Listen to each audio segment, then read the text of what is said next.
ये राजेश सर हमेशा मॉडेस्ट रहते हैं। अच्छा, ये जो वर्ड आपने निमित्त ये जो इस्तेमाल करा, ये आपका वाला है कि गौरांग सर से लिया डिक्शनरी से आपने? अरे वो तो बड़ी डिक्शनरी है, is a good friend of mine, वो तो बहुत बड़ी डिक्शनरी है। उनसे बहुत कुछ सीखा है मैंने। और ये वो हम लोग कभी ऑफलाइन डिस्कस कर लेते हैं। तो ठीक है, थोड़ा सा मूड गड़बड़ा गया है सुप्रीम कोर्ट के फैसले के बाद। सुप्रीम कोर्ट का स्पेसिफिकली क्या फैसला, नहीं गलत वर्ड बोल दिया, ऑब्जर्वेशंस के बाद फैसला अभी नहीं आया है, हियरिंग्स चल रही हैं, अगला जून 12 को हियरिंग होनी है।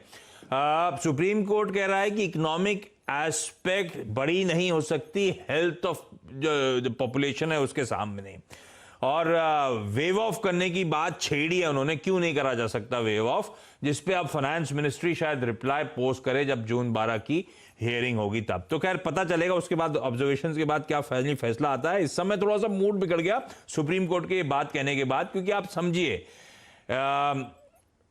ये इस समय अगर ये ब्याज जो चार्ज हो रहा है उसको लेकर इश्यूज हैं।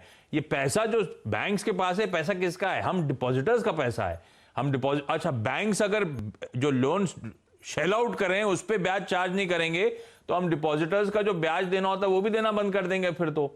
और इवेंचुअली ये अगर इम्पैक्ट कोई ना कोई तो झेलेगा, ये झेलेंगे अगर बैंक्स, तो मेरे ख्याल से या तो अपने रिजर्व से या इवेंचुअली इसका मतलब शेयर होल्डर्स उसका बोझ झेलेंगे।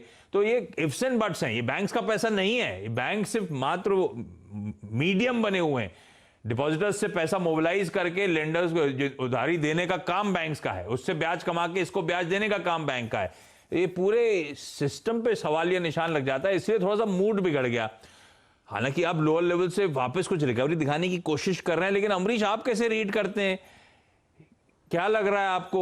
ये बाजार को इस तरह से अभी ऑलरेडी नर्वस हो जाना चाहिए इस तरह से? क्योंकि अब तो मेरे ख्याल से अनसर्टिनिटी के बादल छा गए। जब तक 12 जून की हेयरिंग से कुछ सामने क्लैरिटी नहीं आई तो और दिक्कत हो जाएगी। पर तब तक तो अब ये चैलेंजेस मेरे सामने, निफ्टी बैंक ऊपर की तरफ, लोग मुनाफा बांधने की रह की कोशिश करेंगे, मान के चलूं? शायद ये तो मान के चलना पड़ेगा, क्योंकि जब भी इस तरह का न्यूज आता है श्योरली जो सेंटिमेंट जो अच्छा बना था वो तो बिगड़ जाता है। और आशीष, आपने अभी जो कहा था कि इंटरेस्ट वेवर करें, तो जो डिपॉजिटर्स को इंटरेस्ट देने का है वहां भी वेवर होना चाहिए, क्योंकि एक तरफ से केवल वेवर नहीं हो सकता है। और यदि डिपॉजिटर्स का इंटरेस्ट वेव करना पड़ेगा, then I think it's a big problem for the general public overall, क्योंकि काफी लोगों का रिटायरमेंट फंड्स भी बैंक के पास है। तो मुझे लगता है it is difficult, I don't think it will go through, और शायद फाइनेंस मिनिस्ट्री इसका ठीक ठाक एक जवाब देगी। और मुझे ये भी लगता है, ये मेरा पर्सनल ओपिनियन है, कि interest waiver can be done possibly only in financial emergency, और अभी फाइनेंशियल इमरजेंसी डिक्लेयर नहीं की है। तो from that point of view मुझे लगता है कि it may not go through. पर जो सेंटिमेंट खराब होना था वो तो हो चुका है अभी।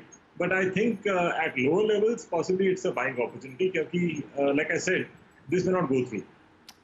पर क्वेश्चन मार्क्स हैं, अनसर्टेनिटी है। और तीसरी बात ये थी कि निफ्टी बैंक में अच्छा खासा आउट परफॉर्मेंस भी ऑलरेडी देख लिया था, तो बहाना बन गया। खैर मूड बिगड़ गया जो। अब लोअर लेवल से कुछ रिकवरी की कोशिश हो रही है, वो देखिए लोअर लेवल से देखते हैं किस हद तक रिकवर कर पाते हैं, क्योंकि वापस वो एक थोड़ा सा सेल ऑफ आता हुआ 2.5% की, लेकिन अभी भी कमजोरी। डॉक्टर साहब एक काम करते हैं, सवाल जवाब के सिलसिले की शुरुआत करते हैं, क्योंकि आई एम श्योर बहुत लोग आज अपने क्वेरीज को सॉल्व करवाना चाहेंगे। अच्छा, मैं खुद ही पढ़ दे रहा हूं, क्योंकि शायद वो कॉल लाइन पे जुड़ नहीं पाया, जुड़े थे तो कॉल डिस्कनेक्ट हो गया। रिलायंस इंडस्ट्रीज पे राजेंद्र खिराड़े साहब का सवाल है। सचमुच सर 20 शेयर हैं, 1450 की बाइंग है, तो अब ये जानना चाहते हैं 1450 की बाइंग ठीक है, 100-125 रुपए इनकी बाइंग से ऊपर चल रहा है रिलायंस इंडस्ट्रीज। अभी जानना चाहते हैं करना क्या है? इनसे बातचीत तो हुई नहीं, नजरिया क्या है, इनसे बातचीत हुई नहीं, लेकिन फिर भी चलिए मान लो मीडियम टर्म पर्सपेक्टिव से रिलायंस पे कॉल क्या होगा सर? देखिए, मुझे लगता है कि फर्स्ट यहाँ पे मीडियम टर्म पर्सपेक्टिव से अगर करना है तो 1750 का टारगेट है।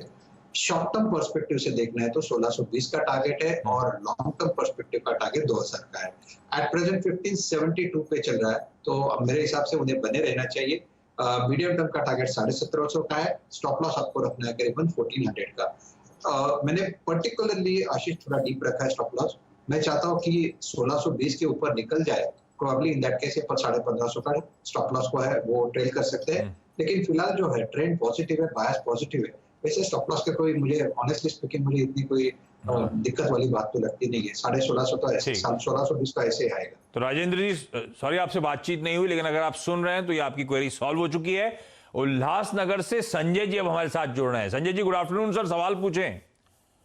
Very good afternoon sir. मेरा एक बजाज से फाइनेंस का शेयर लिया हुआ है 1000 शेयर 2332 के रेट से, हाँ। और एक इंडसइंड बैंक लिया हुआ है 1000 शेयर 430 के रेट से सर। इसमें आगे का क्या करना है सर, इसका थोड़ा बताएंगे? हाँ, तो पहले जरा डायरेक्टर साहब भाव दिखाते चले जाए, फटाफट हॉटबोर्ड दिखाएं, है ना। तो बजाज फाइनेंस में 2332 की बाइंग हुई है, आपकी बाइंग के आसपास। अच्छा संजय जी, ये जब आपने दोनों में दाव लगाया, बजाज फाइनेंस इंडसइंड बैंक में, तो ये क्या वो ट्रेड लिया था कि आज कमाए फटाफट कमा के निकलेंगे, ऐसा वाला गेम था क्या?